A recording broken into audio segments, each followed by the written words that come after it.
Racismo não é um comportamento, é um processo histórico e político. No primeiro semestre desse ano, foram registradas 983 violações contra a liberdade religiosa no Brasil. O número mais que dobrou. No ano passado, foram 461 registros. Eu ando triste, Zé, minha alma chora. Eu ando triste, Zé, não vai embora. O racismo religioso é uma forma de intolerância que se baseia na religião das pessoas como motivo para discriminação, preconceito ou tratamento injusto. Isso acontece quando indivíduos são alvos de discriminação devido à sua crença religiosa ou afiliação a uma determinada fé. Essa forma de preconceito pode incluir insultos, estereótipos negativos, violência ou exclusão social direcionados à pessoa por causa de sua religião. Essa é uma violação dos direitos humanos e é condenada por muitas leis e convenções internacionais que buscam proteger a liberdade de religião e crença, promovendo a igualdade e a não discriminação baseada na religião. Minha vida tem sido ruim. Se não fosse você, o que seria de...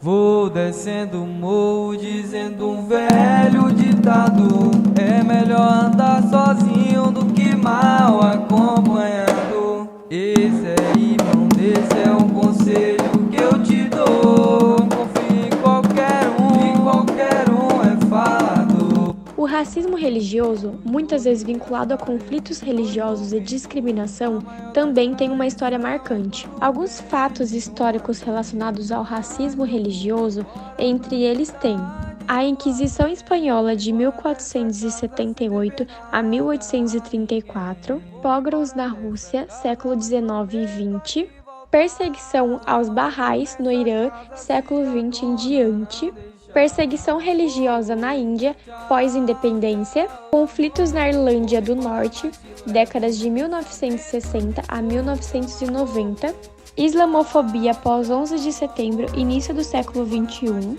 e perseguição aos Rohingyas em Mianmar, século XXI em diante.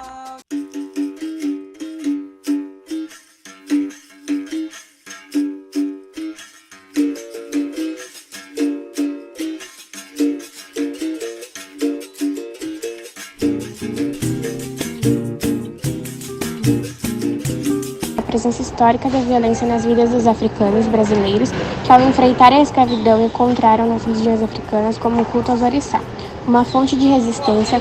Contudo, essas religiões enfrentam discriminações e intolerância no Brasil e em outros lugares devido a preconceitos e estereotipos negativos. Isso resulta em diversos desafios, como estigmatização e discriminação. Os praticantes de religiões de matriz africana muitas vezes enfrentam estigmatização e discriminação em várias áreas da vida, incluindo no ambiente de trabalho, educação e na sociedade em geral. 2. Violência e intolerância religiosa. Em alguns casos, a intolerância religiosa pode levar a ataques violentos contra templos e seguidores dessas religiões, prejudicando a segurança e o bem-estar das comunidades. 3. Restrições à liberdade religiosa. A liberdade de praticar sua fé, de acordo com as tradições religiosas, é frequentemente desafiada e os praticantes podem enfrentar obstáculos na realização de rituais e cerimônias religiosas. 4. Desconhecimento e preconceitos. A falta de conhecimento sobre essas religiões frequentemente resulta em equívocos e preconceitos, perpetuando a discriminação. 5. Legislação e discriminatória. Em alguns lugares, a legislação pode discriminar ou dificultar a prática de religiões de matriz africana. Para combater essa discriminação, é essencial promover a educação, a conscientização e a tolerância religiosa, bem como criar leis que protejam a liberdade religiosa e combatam a intolerância religiosa em todas as suas formas. A valorização e respeito pela diversidade religiosa são fundamentais para construir uma sociedade mais inclusiva e justa. Refletiu a luz divina em todo o seu esplendor, vem do reino de Oxalá. O filósofo Florestan Fernandes apontou, em 1964, a falta de apoio na transição para o trabalho livre, ou seja, não houveram orientações para integrar os negros na sociedade depois da abolição da escravatura. havendo uma distribuição de terras ou um trabalho formal. Isso acarretou numa acelerada transformação no Brasil, já que o café dominava a economia e a mão de obra era majoritariamente estrangeira. É importante destacar que a oligarquia cafeeira sempre foi contra a abolição da escravatura, já que tornava a mão de obra assalariada e não teria mais jornadas de trabalho intensas. Porém, com o incentivo da imigração de trabalhadores europeus para as lavouras, o trabalho escravo se tornou obsoleto economicamente, já que houve o aumento de preço e o trabalho assalariado trazia vantagem nesse sentido, colaborando com a abolição da escravatura nesse momento. Depois disso, os cafeicultores e os fazendeiros foram compensados pelo Estado por essa perda de mão de obra, o que não aconteceu com os próprios negros, que não receberam apoio, terras ou menor ajuda economicamente falando. E isso refletiu na sociedade com um racismo enraizado, como teorias racistas como a de Gobineau e a da superioridade branca, tendo origens internas e externas. E essas ideias raciais, elas legitimizam a superexploração desse povo, ou seja, trazem como justificativa pela escravidão e tudo que aconteceu a supremacia branca perante as outras raças. Isso tudo sendo uma explicação determinista para as desigualdades sociais e a europeização das elites.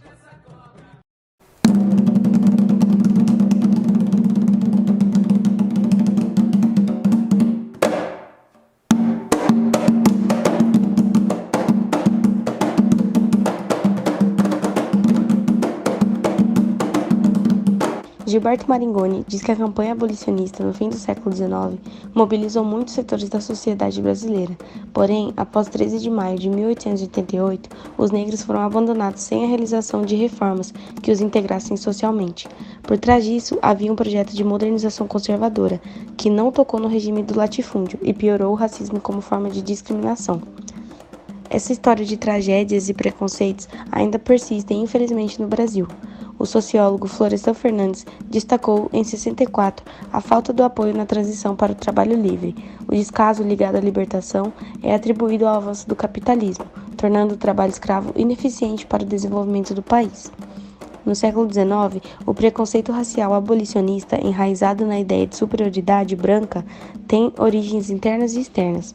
Com as potências europeias colonizando África e Ásia, surgem teorias racialistas para justificar a dominação.